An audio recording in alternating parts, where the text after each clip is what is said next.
തിരുവചന സന്ദേശങ്ങൾ ശ്രവിക്കുന്നതിനായി ഭാഗ്യവചനധാര ഇന്ന് തന്നെ സബ്സ്ക്രൈബ് ചെയ്യുക. ദൈവം നിങ്ങളെ അനുഗ്രഹിക്കട്ടെ. ത്രിയേക ദൈവത്തിന്റെ തിരുനാമത്തിന് മഹത്വം ഉണ്ടായിരിക്കട്ടെ. എല്ലാ ശ്രോതാക്കൾക്കും കർത്താവായ യേശുക്രിസ്തുവിന്റെ ധന്യനാമത്തിൽ സ്നേഹവന്ദനം. യെശയ്യാ പ്രവാചകന്റെ പുസ്തകം 1-ാം അധ്യായം 15 മുതൽ 17 വരെയുള്ള വാക്യങ്ങളിൽ യഹോവയായ ദൈവം പറയുന്നു, നിങ്ങൾ പ്രാർത്ഥിക്കുവാൻ കൈമലർത്തുമ്പോൾ ഞാൻ എൻ്റെ കണ്ണ് മറച്ചു കളയും. നിങ്ങൾ എത്ര തന്നെ പ്രാർത്ഥിച്ചാലും ഞാൻ കേൾക്കുകയില്ല. എന്താണ് കാരണമെന്ന് തുടർന്ന് പറയുന്നുണ്ട്.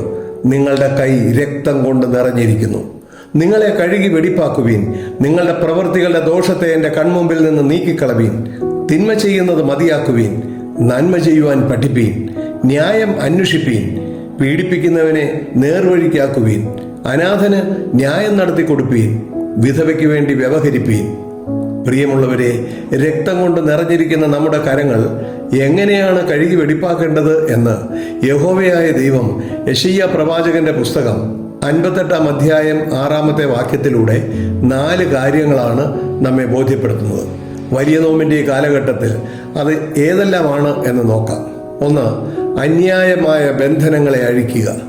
എങ്ങനെയാണ് അന്യായമായ ബന്ധനങ്ങൾ ഉണ്ടാകുന്നത് എന്നും അത് അഴിക്കുന്നത് എങ്ങനെയാണ് എന്നും നോക്കാം.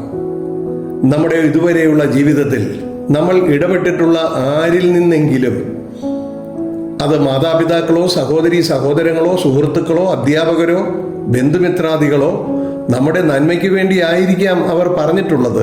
എന്നാൽ അത് അവർ ആഗ്രഹിക്കുന്ന വിധത്തിൽ നമ്മൾ സ്വീകരിക്കാതെ നമ്മുടെ മനസ്സിന് വെറുപ്പോ വിദ്വേഷമോ പ്രതികാര ചിന്തകളോ ഉളവാകുന്ന വിധത്തിൽ നമ്മൾ സ്വീകരിച്ച് അവരെ വെറുത്ത് പ്രതികാരത്തിന് വേണ്ടിയുള്ള ദാഹത്തോടെ ആരെയെങ്കിലും നമ്മുടെ മനസ്സിൽ ബന്ധിച്ചിട്ടുണ്ട് എങ്കിൽ ഈ നോമ്പുകാലം ആദ്യം ദൈവസന്നിധിയിൽ അവരോട് ക്ഷമിക്കണം.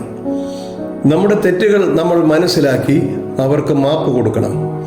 തുടർന്ന് നമ്മളും അവരും മാത്രമുള്ളപ്പോൾ അവരോട് കാര്യങ്ങൾ പറഞ്ഞ് നമ്മുടെ മനസ്സിൻ്റെ പ്രയാസം അവരെ ബോധ്യപ്പെടുത്തി മാപ്പ് പറയണം, ക്ഷമ ചോദിക്കണം. അങ്ങനെ നമ്മുടെ മനസ്സിൽ ബന്ധിച്ചിരിക്കുന്ന അന്യായമായ ബന്ധനങ്ങൾ അഴിച്ച് നമ്മൾ സ്വതന്ത്രരാകണം.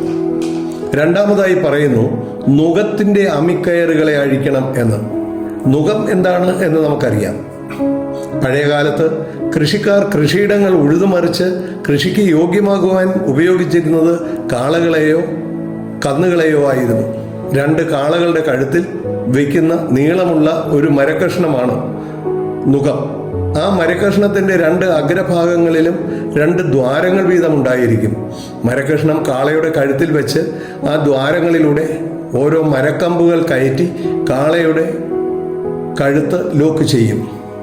ഇതിനെയാണ് നുകം എന്ന് പറയുന്നത്.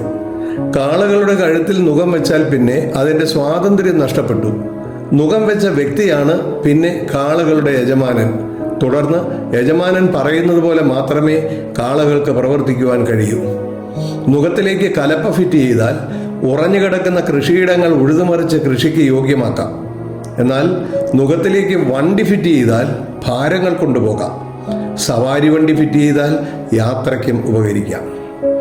അതുപോലെ നമ്മൾ യജമാനന്മാരും മറ്റുള്ളവർ അടിമകളുമായി നമ്മൾ അവരെ കൊണ്ട് അടിമപ്പണി ചെയ്യിക്കുന്ന അവസ്ഥ നമ്മുടെ മനസ്സിലുണ്ട് എങ്കിൽ അവരെ ദൈവസന്നിധിയിൽ വെച്ച് ഈ നോമ്പുകാലം സ്വതന്ത്രരാക്കണം എന്ന് കർത്താവ് കൽപ്പിക്കുന്നു. 3-ാമതായി പറയുന്നു, പീഡിതരെ സ്വതന്ത്രരായി വിട്ടയക്കുക. മറ്റുള്ളവർ എന്ത് പ്രവർത്തിച്ചാലും അതിലെല്ലാം കുറ്റം കണ്ടെത്തി അവരെ കുറ്റക്കാരായി നാം നമ്മുടെ ഹൃദയത്തിൽ ബന്ധിച്ചിരിക്കുന്നതിനാൽ അവരുടെ നന്മ കണ്ടെത്തുവാനോ അങ്ങനെയുള്ളവരെ പ്രോത്സാഹിപ്പിക്കുവാനോ സാധിക്കാതെ പലരെയും നമ്മുടെ മനസ്സിൽ വെച്ച് പീഡിപ്പിക്കുന്നു. പ്രിയമുള്ളവരെ, അങ്ങനെയുള്ളവരെ അവരുടെ പ്രവൃത്തികളിൽ നന്മ കണ്ടെത്തി പ്രോത്സാഹനം നൽകി നമ്മുടെ മനസ്സിൽ നിന്ന് അവരെ മോചിപ്പിക്കണമെന്ന് ഈ നോമ്പുകാലത്ത് ദൈവം നമ്മളിൽ നിന്ന് ആഗ്രഹിക്കുന്നു. 4-ാമതായി, എല്ലാ നുകത്തെയും തകർക്കുക. ഇതല്ലയോ എനിക്ക് ഇഷ്ടമുള്ള ഉപവാസം. വിശുദ്ധ മത്തായിയുടെ സുവിശേഷം 11-ാം അധ്യായം 29-ാമത്തെ വാക്യത്തിൽ പ്രകാരം പറയുന്നു, ഞാൻ സൗമ്യതയും താഴ്മയും ഉള്ളവനാകയാൽ എൻ്റെ നുകം ഏറ്റുകൊണ്ട് എന്നോട് പഠിപ്പീൻ, എന്നാൽ നിങ്ങളുടെ ആത്മാക്കൾക്ക് ആശ്വാസം ലഭിക്കും. യേശുക്രിസ്തുവിൻ്റെ സൗമ്യതയും യേശുക്രിസ്തുവിൻ്റെ താഴ്മയും സ്വീകരിച്ചുകൊണ്ട് യേശുവിൽ നിന്ന് പഠിച്ച് യേശുവിനെ നമ്മുടെ നായകനും രക്ഷകനും യജമാനനും ആക്കി നാം യേശുവിൻ്റെ അടിമകളുമായി യേശു പറയുന്നത് അനുസരിച്ച് ജീവിക്കുമ്പോൾ ദൈവികമായ ആശ്വാസവും സന്തോഷവും സമാധാനവും നമുക്ക് ലഭിക്കും. അപ്പോൾ നമ്മുടെ മനോഭാവത്തിന് മാറ്റം വരും. നമ്മുടെ മനോഭാവങ്ങൾക്ക് മാറ്റം വരുമ്പോൾ എന്തെല്ലാം സംഭവിക്കുന്നു എന്ന് യെശയ്യാ പ്രവാചകന്റെ പുസ്തകം 58 അധ്യായം 7 മുതൽ 9 വരെയുള്ള വാക്യങ്ങളിൽ രേഖപ്പെടുത്തിയിരിക്കുന്നു. വിശപ്പുള്ളവന് നിന്റെ അപ്പം നുറുക്കിക്കൊടുക്കുന്നതും അലഞ്ഞു നടക്കുന്ന സാധുക്കളെ നിന്റെ വീട്ടിൽ ചേർത്തുകൊള്ളുന്നതും നഗ്നനെ കണ്ടാൽ അവനെ ഉടുപ്പിക്കുന്നതും നിന്റെ മാംസരക്തങ്ങളായിരിക്കുന്നവർക്ക് നിന്നെ തന്നെ മറയ്ക്കാതിരിക്കുന്നതും അല്ലയോ അത്. അപ്പോൾ നിന്റെ വെളിച്ചം ഉഷസ് പോലെ പ്രകാശിക്കും, നിന്റെ മുറിവുകൾക്ക് വേഗത്തിൽ പൊറുതി വരും, നിന്റെ നീതി നിനക്ക് മുൻപായി നടക്കും, യഹോവയുടെ മഹത്വം നിന്റെ പിൻപടയായിരിക്കും. അപ്പോൾ നീ വിളിക്കും, യഹോവ ഉത്തരമരുളും, നീ നിലവിളിക്കും, ഞാൻ വരുന്നു എന്ന് യഹോവ അരുളി ചെയ്യും. മുഖവും വിരൽ ചൂണ്ടുന്നതും വഷളത്വം സംസാരിക്കുന്നതും നീ നിന്റെ നടുവിൽ നിന്ന് നീക്കിക്കളയും. ഇങ്ങനെ ദൈവം ആഗ്രഹിക്കുന്ന വിധത്തിൽ ഈ നോമ്പുകാലം നമ്മുടെ കെട്ടുകളെല്ലാം നമ്മൾ അഴിച്ച് ശ്രേഷ്ഠമായി പുതിയ തീരുമാനങ്ങളെടുത്ത് ദൈവരാജ്യത്തിന് യോഗ്യതയുള്ളവരായി ജീവിക്കുവാൻ ദൈവം നമ്മളെ അനുഗ്രഹിക്കട്ടെ എന്ന് പ്രാർത്ഥിക്കുന്നു. നമസ്കാരം.